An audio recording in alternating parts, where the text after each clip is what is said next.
Hey there, hey there, hey there, friends. Welcome to Off the Cuff with SDJ. That's me. And today we are back into the swing of things, the regular, typical podcast where I actually interview human beings, spirit beings, change makers, instead of you just listening to me talk the whole time. So now you get some entertainment that isn't me. So I'm sure that will be a welcome change. So come on in, guys. Say hello. Let me know that you can hear me okay, that you can see me okay. Today we are going to be talking about empaths. I know a lot of you are here because we attract our similar kind. So we're going to be talking about empaths with Alicia McBride. So come on in, say hello. Let's see that you're here. Hey, Chanel, Janelle, Charlotte, Pam, Jay, Donna, Angelina, Matt, good to see you. Hey, Deb. Hi, Sarada. Good to see you, friends. All right. So I am going to bring on Alicia McBride, and we're going to have a convo about being an empath and how that all goes. Some of you already know this, but let's go. All right. So, hello, Alicia. Hi. Great to see you, my friend. Thanks for joining us. Yeah, thank you. You're welcome. Okay, so first off, I want to read your bio so everybody knows a little bit about you and why you're here to talk to us today, okay? Sounds good. Awesome. Okay, so Alicia is a creative, clairvoyant empath who loves empowering people to heal themselves, writing books, and being a mom to two energetic boys. Boy, do I know that one. She lives in southeastern Pennsylvania, enjoys dancing, digital painting, and wearing PJs in public. Alicia has degrees in psychology and interior design, is a certified yoga instructor, Reiki master, international best-selling author, and has gone through a spiritual awakening. Does it ever end? Nope, it sure does not. Her eclectic background continues to inspire her to help others through creative outlets such as writing books and energy healing. Awesome. Welcome, my friend. Thank you. Hi. So you have a couple of energetic boys. How old are they now? They are 3 and 5. Oh, wow. So they're little boys. That's even more energetic than what I'm used to energetic. Woo! Good for you. Well, thanks for creating the space because did you have to put them down for a nap or did you lock them in the closet or what? No, they're in school today. They're in preschool. Oh, okay. Perfect. That's great. I didn't know some places aren't having school anymore. So oh my gosh, I need them to be in a little bit of school.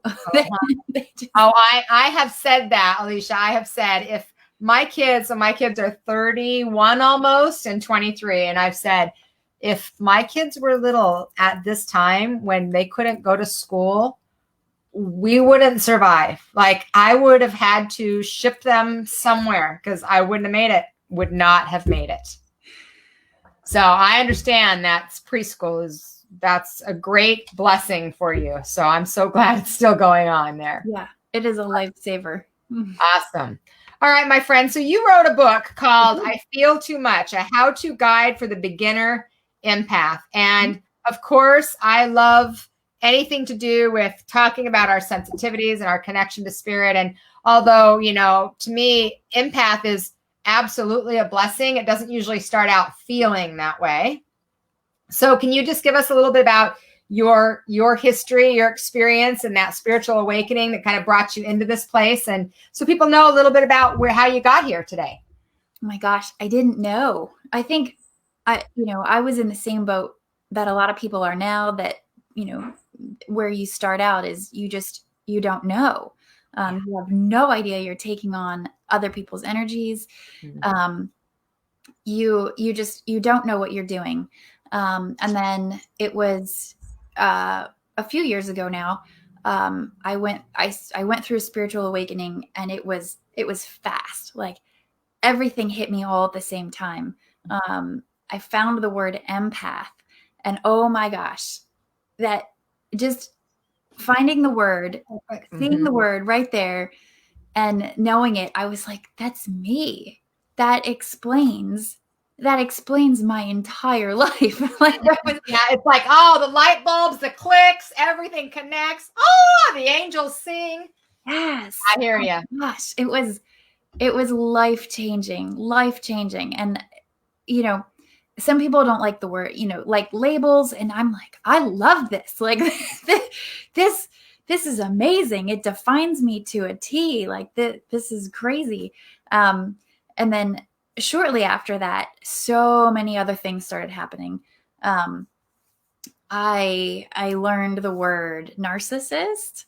I learned the words emotional abuse. I had no idea that was a thing. I realized my situation maybe wasn't the best and the healthiest of situations. And on top of that, like there was that portion. And then on top of that, I had, I think a lot of empaths often have like psychic gifts, extra gifts. And I had seen bits and pieces of those all throughout my life, but oh my gosh, they hit me all at the same time. all at once. I thought I was going crazy. I was seeing spirits. I was seeing, spirits of living and deceased people and animals. It was nuts. It was very overwhelming. I kind of thought I was crazy. This happens a lot. That happens a lot. That people literally feel like, okay, I'm losing my mind. Like something is really seriously wrong because it's so different from the way you've been living before. Yeah. And then I started talking to my friends about it. I lost some friends because they were like, no, thanks. And that's fine. I'm totally fine with that. This little world is not for everyone. And that is okay. I've since made new friends, more friends. And it's gotten a lot better. Once I was a little farther on the other side, things calmed down a bit and it was a little more regular. And like I read everything I possibly could read. Yeah. About empaths, about being an empath. And I was very happy to do that. And I found, everything was kind of scattered and all over the place. Like I took bits and pieces from here and I took it from here and from here. And what I wanted to do afterwards was I wanted to kind of consolidate all of that into a short how-to guide, like something to get you started. When you find the word empath and you're like, oh my gosh, this is me. You have the light bulb moment and everything is happening. I wanted to help people right there. So take this how-to guide. And it's very clear. It's 7 clear steps on what to do when you figure it out. And so that's my little contribution to the world. That's awesome because it's for sure needed. And for anybody that's been in that place, I had the awareness when I was 13. And at that time, which was a long time ago, and at that time, there was nothing written. There was no place to go. There were not people to discuss it with. There was not shows, podcast, none of that existed, right? So it's really valuable to be able to have a place. And I think a lot of people, what I discovered nowadays is that there's so many people that are like, okay, well, so what happened? How did you have that awakening? Was there, so a lot of times it's a loss in life, right? It's a death of some sort, or sometimes it's a loss in our bodies, a disease or diagnosis or something like that kind of is the catalyst for that. And it doesn't have to be those things, but oftentimes it is, because that's when we wake up, right? That's when we have the awakening. We wake up from kind of one life and we recognize there's so much more, and we move into kind of that next experience. So for you, do you mind sharing what that catalyst was for you? Because I think so many people can relate to that, or they're waiting for it to happen. And I'm like, you don't have to wait. You don't have to get sick. You don't have to have somebody die. Like, you can start it. But oftentimes that's how we work, is we wait for it to come. You need a big traumatic event. Yeah. So mine was the birth of my second son. I had I had after baby problems, and it was difficult in the very beginning with him. Not with him, but for me. And it kind of, it catapulted me. It sent me into this new world. New world. Mm-hmm. Yeah. And that happens. I mean, a lot of times children in whatever form, whether it's the physical body and the recovery through the child, whether it's the child and their behaviors, whether it's their sensitivities, like a lot of times the way us as parents start to really open up and connect to another world is because of our kids. So that was a big, I mean, I had already opened up at 13, but that was a big transformation in my life was after my first son was born also. So I totally understand that. Yeah. So what was the first, like, so when you saw Empath, you're like, oh my God, this defines me, and all the, you know, like I said, everything kind of happened. What was the thing that you're like, okay, I'm an empath? What was the thing that brought you ease or peace? Was it just knowing that you weren't on your own?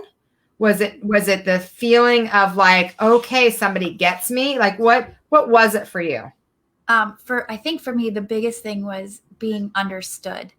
Like this is already a thing. There are other people out there who are experiencing the same thing that I was currently experiencing. And I'm not alone. And I was, for the first time in my life, completely understood, which was huge for me, because I think a lot of empaths are misunderstood. You know, we're labeled too sensitive. You know, I think, not to get into sensitive subjects, but I think bullying happens a lot to empaths. And I think we're just kind of easy targets. And, you know, we take it and roll it over, and, you know, we take it on. Take it personal. Yep. You take it inside of your body and you'll hold it there, and it festers, and it just, and then you're told that you're too sensitive, so you stuff it down. Actually, I had a friend in high school, and we were talking about, you know, just having kind of general high school age drama problems. And I said, oh yeah, that's what I do. If I have a problem or if I have an issue, I just take it and stuff it down. It's fine. Yeah, that's incredibly unhealthy. You should not be doing that. But that is how a lot of us were trained too. Not necessarily taught, take this stuff down, but witness through the people around us that, oh, something bad just happened, so go have a couple drinks, or so eat the chocolate cake or the ice cream, or, you know, whatever it was. So a lot of that naturally was trained into us as well. Yeah. You see it on TV, you see it in your home, you see it with your friends. So that's what I did. I took it all and I stuffed it down. And that festers, it stays there. And obviously that's not healthy, and that's not where it's going to stay, because it comes out as physical ailments. It comes out as emotional, like distress, anxiety, depression. It's not going to stay there. And then eventually when it does come out, you have to work through all of that. Right. It has to go somewhere. And it just gets bigger for sure. So what do you like, out of any year I can ever remember, 2020 for empaths was like, I don't even know what to compare it to, but it was for sure practice in holding our own energy and maintaining our vibration, getting ourselves centered and grounded. So do you, and you had just kind of discovered that this was a thing for you. So do you, with the energy of last year, how have you helped support people in managing that energy? So I think the first step in the book, and I think the most important thing that an empath can do, is to ground and protect your energy. You have to stop it from happening. You have to stop taking on other people's emotions and feelings. Because, I mean, last year, even right now, you can very easily tune into the energy of the world and feel it. Like, it is heavy. It's awful. It's not pleasant. So I think if you're doing it by accident, or if you you kind of know that it's happening, but you have trouble stopping it. I think grounding and protecting your energy is it's unbelievably important. It's necessary. It is. Absolutely. Agreed. And so what tool do you use to ground yourself? Like I know there's lots of different kinds of grounding. So of course, going out and earthing and using stones and visualization and things like that. So what is the exercise that you use personally? So my favorite things are meditations and visualizations. So I, for me personally, if I'm going to do it, I just close my eyes. I sit quietly. It doesn't have to be very long. You get really good at it after a while. And you just sort of, send your energy down into the earth. You use either the visualization of roots or etheric cords, or, whatever you're drawn to. You wrap your energy around the earth's core, you pull it up, you bring it back. And then you can do like an energy clearing, all over your body. And then, I would do like some kind of protection, like a shield or a bubble or, something to prevent the energy from just coming and going freely. Yeah, and that's that common exercise of kind of grounding and visualizing the roots going down to the center of the earth and or coming back up through you, and then connecting with your spirit and having the light energy of spirit. And for me, it's always been, as far as protection goes, it's always been calling on Archangel Michael, because I've worked with the angels for since I was 13. But I think that whatever it is that you do, one of the challenges with empaths is that, and one of the reasons why it's so important to ground, is that we tend to not be in our bodies. Yeah. And to really like check out. We hear something, we get into a sad place, a heavy place. We don't want to feel the emotions because we're so tired of feeling everything. Then we just literally check out, and then whatever comes in just takes over, and we forget that, whoa, you're opening the door to all this heavy, dense energy. And that's not a good thing either. Yeah. Like for me, a lot of the, the yuck that I stuffed down, it showed up as back pain. And who wants to be in a body that hurts all the time? Right. So I was gone. So go hang out with the angels, go spend time in meditation, just check out of life in the way that it's actually happening. And that's it just feels, it feels more free because we don't know how to manage the energy that we're feeling. Yep. Yeah. If you hang out up here, it's way more pleasant. Right. It's not not healthy to stay there. But it isn't, because there's a reason. There's a reason, friends, that we came to have a spirit in a body. And it wasn't so we just escaped the body, because we could do that without ever being born. For sure. You have to work through it. Yeah, for sure. And it takes time. It takes time, and it's practice, and it's recognizing your own patterns and how you do it, why you do it, when it shows up, when you do it more, when you are like, nope, I'm out, and being able to observe that so that you can learn how to then begin to start to embody the things that are happening in life. And that's not easy to do. Nope. Sometimes. It takes patience. It does. It does take patience. So let's see. So you have your book, and that's going to help people just when you're first figuring out that I'm an empath. Am I an empath? You've got a little beginnerempath.com. So if you can go to beginnerempath.com and you scroll to the bottom, you can subscribe to the newsletter, and you get a copy of I guess it's like a PDF of Am I an Empath? And it's a little questionnaire type of thing. Yeah, these are the signs of an empath. Could you be an empath? This is what it is.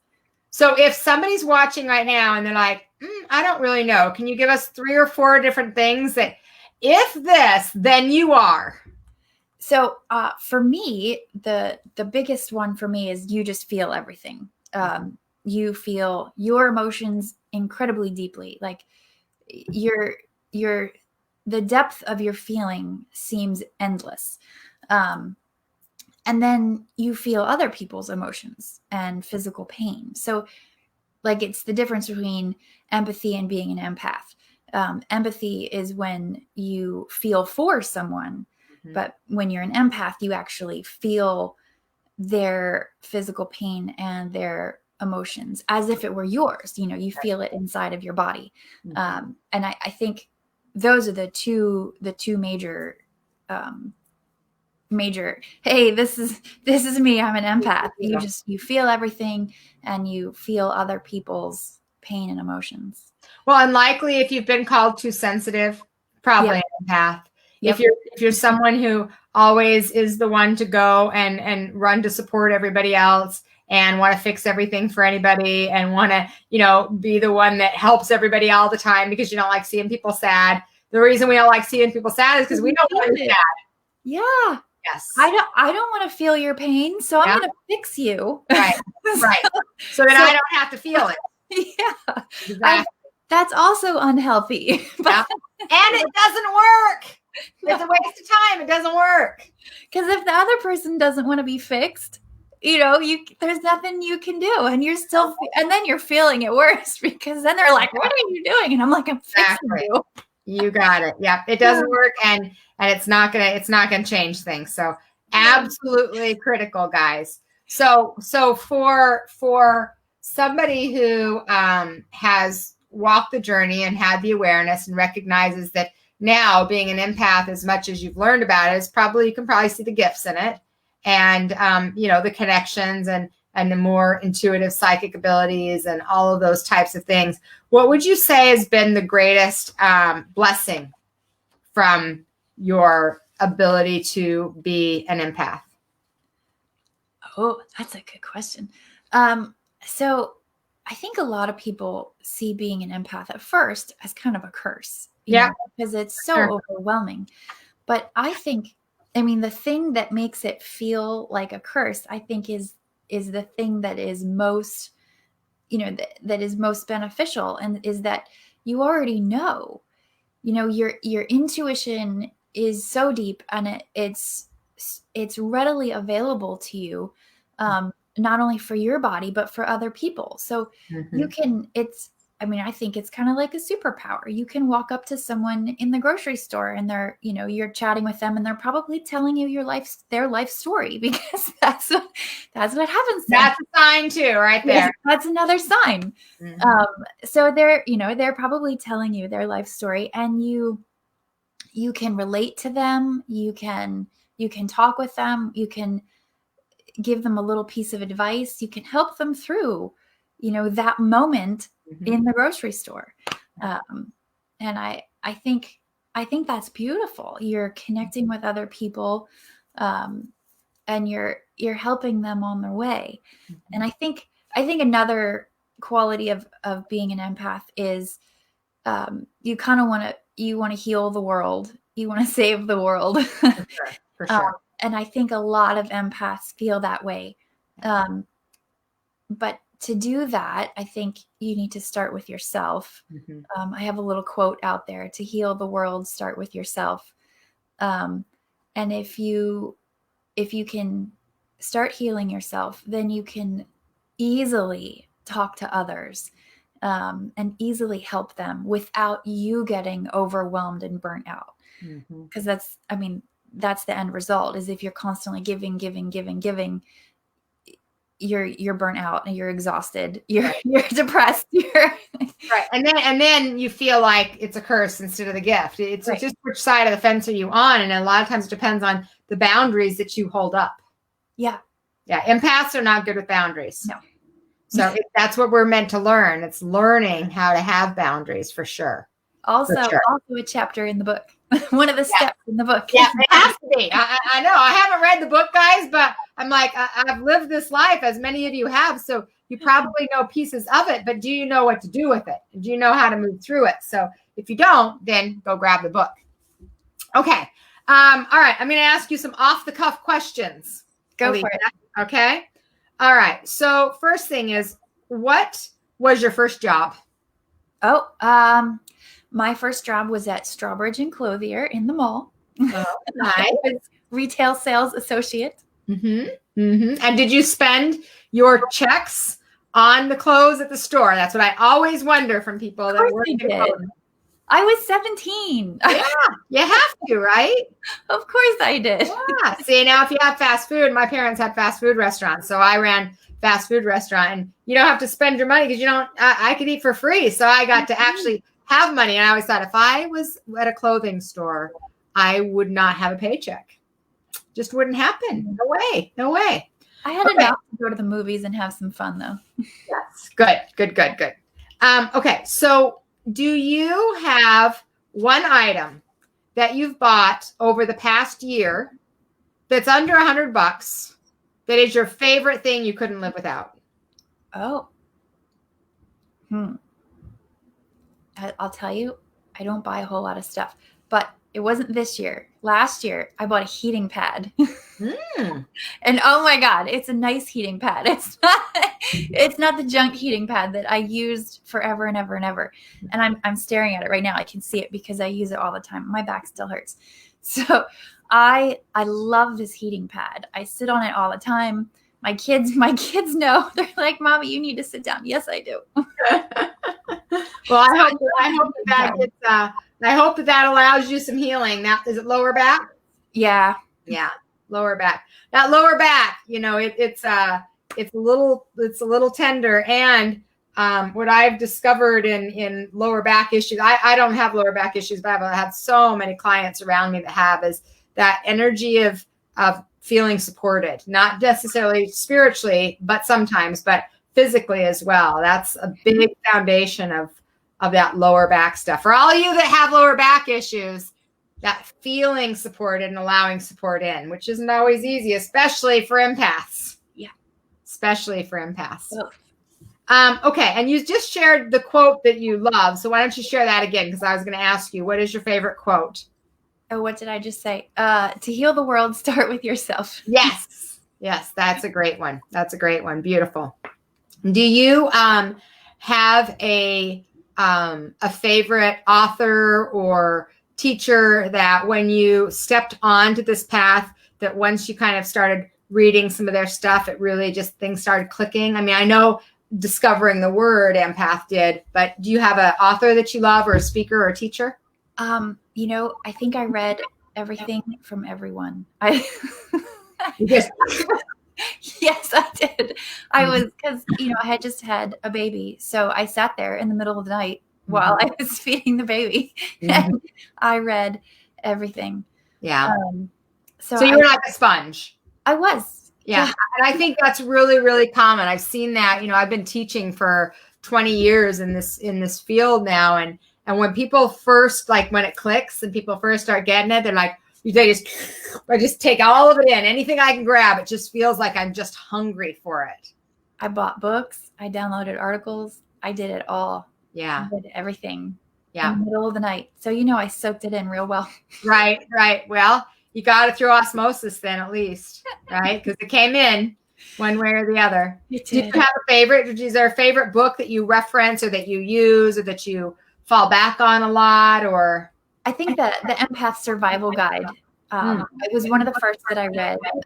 I think that was very helpful. Okay, good. Well, there's another reference for all of you if you're interested. Judith Orloff, the Empath Survival Guide. Guide. Judith Orloff. I saw her teach, and I actually think we spoke at an event together a long time ago, 10, 15 years ago. And I think she still does a lot of empath work, right? Isn't that kind of her main focus?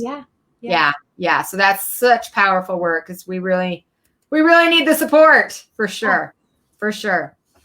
Okay. If you were to leave a message with the audience, Alicia, of something that you would want to remind them of, what would that be? Oh my gosh, you can do it. You can do this. You can accept who you are. You can love yourself unconditionally. That's another big one for me. Love is kind of my theme. And I want everybody to know that you can love yourself unconditionally. You can create healthy boundaries. You can embrace your gifts. You can find your tribe. You can do it. And I think, if I did it, anybody can do it. And I think you can do it. And you can get out of the relationships or out of the friendships or out of the marriages or out of whatever it is that is not serving you, and that you're not serving also, because sometimes we're not serving the situation any more than they're serving us. Right. Yeah. It's a two-way street. It is a two-way street, and we all have accountability and responsibility on the street. So we just got to clean up our side of it. Absolutely. Well, thank you, my friends, so much. Again, you guys, if you want to go check out the book, it is, I'm looking for the title again. I have it. Oh yeah, show us. I've never in my book. Awesome. A how-to guide for the beginner empath. All right. It looks like Mary Bingham just ordered it. So that's fantastic. Thank you, Mary, for her son who struggles as an empath. So yeah, a lot of the kids, guys, a lot of the, and I know, Mary, your son isn't a kid, but a lot of the kids, they really struggle, and they don't have the parents that have the understanding. So hopefully they have the grandparents, if they don't, to be able to explain what that is, so they know that it's not the weight of the world that's on their shoulders. We have to learn how to shift it differently. That's right. Yeah. Yeah. Awesome. Thank you so much, Alicia. I appreciate you being with me. Thank you to all of you that were watching. I hope you enjoyed that and understand a little bit more about what an empath is. You can get a hold of Alicia by grabbing her book or going to her website, beginnerempath.com or healinglightempath.com, either one of those. Tomorrow, friends, I will see you here. You're going to just get me tomorrow. And then on Thursday, we have psychic medium Shelly Wilson, who will be with us, and we'll be doing an interview with her as well. So thank you, guys. Have a fantastic rest of your day. Thank you, Alicia. Thank you so much. Thank you. Bye, friends.